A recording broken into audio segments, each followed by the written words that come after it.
Named Alexandrina Victoria but known as Victoria, she was the only child of Edward, Duke of Kent and Victoria Saxe-Coburg. Her father died when she was 1 year old and her domineering mother kept her away from her wicked uncles Kings George and William. She had a sheltered upbringing, and came to the throne shortly after her 18th birthday in 1837 on the death of her uncle William IV, who had no surviving legitimate children. She was at the time unmarried and not crowned until June 28, 1838. In February 1840 she married her cousin and love of her life Prince Albert of Saxe-Coburg and Gotha. The British Empire was at the height of its power and she ruled over 450 million people, 1/4 of the world's population and approximately 1/4 of the world's landmass. It stretched so far around the globe from Canada to the Caribbean, Africa, India, Australia and New Zealand that it was said that the sun never set on the British Empire. India was jewel in the crown and in 1876 she was given the title Empress of India. The Victorian era was a time of immense industrial, political, trade, scientific and military progress for Great Britain. In her early years she was dependent on her Prime Minister Lord Melbourne and her uncle King Leopold of Belgium for advice, but increasingly her husband Albert became her main advisor. He was involved in organizing the Great Exhibition in 1851, and persuaded her to take a more constitutional role in leaving the rule of the nation and empire to Parliament. She was strong-willed and her relations with her prime ministers ranged from the affectionate Melbourne and Disraeli to the stormy Peel, Palmerston, and Gladstone. Victoria and Albert had 4 sons, 5 daughters and 42 grandchildren who were married to royalty across Europe, making her the grandmother of Europe. Her daughter Victoria was mother of the German Emperor Kaiser Wilhelm II, and her granddaughter Alexandria was the wife of Nicholas II Emperor and last Tsar of Russia. The death of Albert from typhoid in 1861 plunged Victoria into mourning and she withdrew almost completely from public life, spending her time at Balmoral Castle in Scotland and Osborne House on the Isle of Wight, where she spent time with her favourite Scottish servant John Brown. This encouraged Republican sentiments and she was the target of several assassination attempts. However, she kept control of affairs, refusing her son Edward, Prince of Wales, who became Edward VII, any active role. Her Golden Jubilee in 1887 and Diamond Jubilee in 1897 regained her popular support and matriarchal role as Queen of the Nation and Empire. She died at Osborne House on the 22nd of January 1901, and was buried at Windsor. Her reign lasted 63 years and 7 months, which is the second longest of any British monarch. For a woman who was reportedly none too keen on having children and flat-out despised pregnancy, it may come as a surprise that Queen Victoria's genetic legacy has had such far-reaching and monarchy-defining power.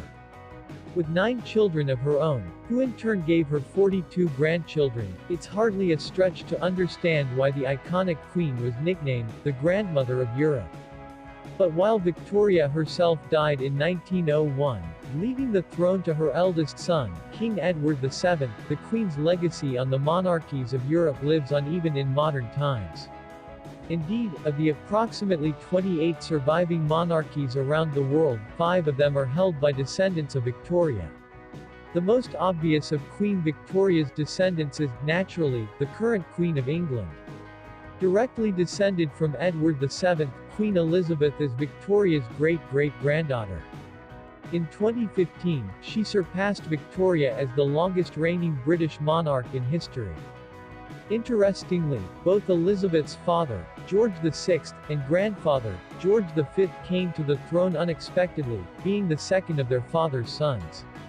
In George V's case, he became heir after his elder brother, Prince Albert Victor, died of pneumonia before his father became king. George VI, in turn, inherited the title after his own older brother, Edward VIII, abdicated to marry the American divorcee Wallis Simpson. As dedicated fans of the British royals may know, Her Majesty isn't the only one who can trace her lineage back to Queen Victoria. While Elizabeth is descended from Victoria's second child, Philip's ancestry extends to her third, Princess Alice. Princess Alice married into German nobility, and she and her husband Louis IV, Grand Duke of Hesse, would go on to have 7 children, including their first, named Victoria in honor of the Queen.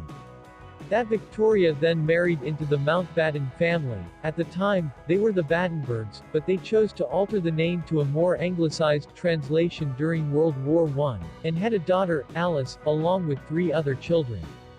Alice, in turn, wed Prince Andrew of Greece and Denmark in 1903. They had 5 children, but just one son, Philip, the future Duke of Edinburgh.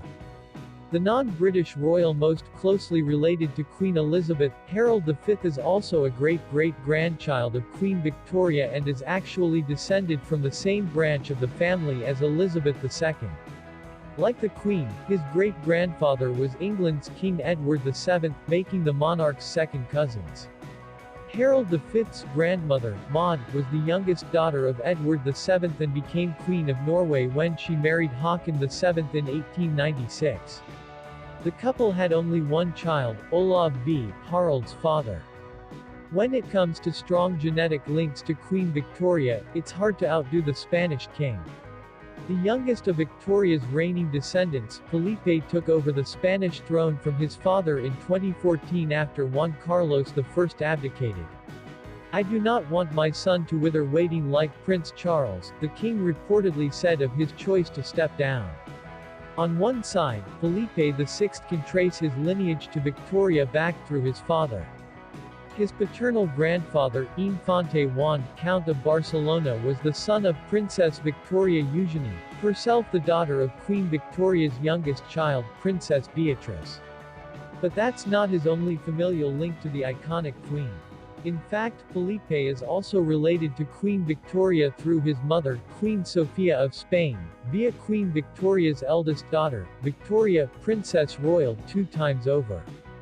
On her mother's side, Sophia is the great-granddaughter of Kaiser Wilhelm II, while on her father's side, she's the granddaughter of Sophia of Prussia.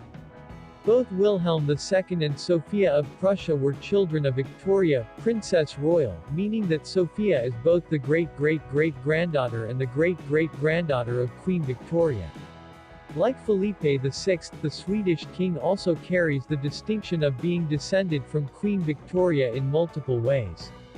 Though he never got to know his father, Prince Gustav Adolf, he died in a plane accident when Karl was only a baby. It is through him that Karl XVI Gustav claims a connection to Victoria's 7th child, Prince Arthur. Arthur's daughter, Princess Margaret, married the then Prince of Sweden, Gustav V. Adolf, and with him had 5 children, including Prince Gustav Adolf and Queen Ingrid of Denmark.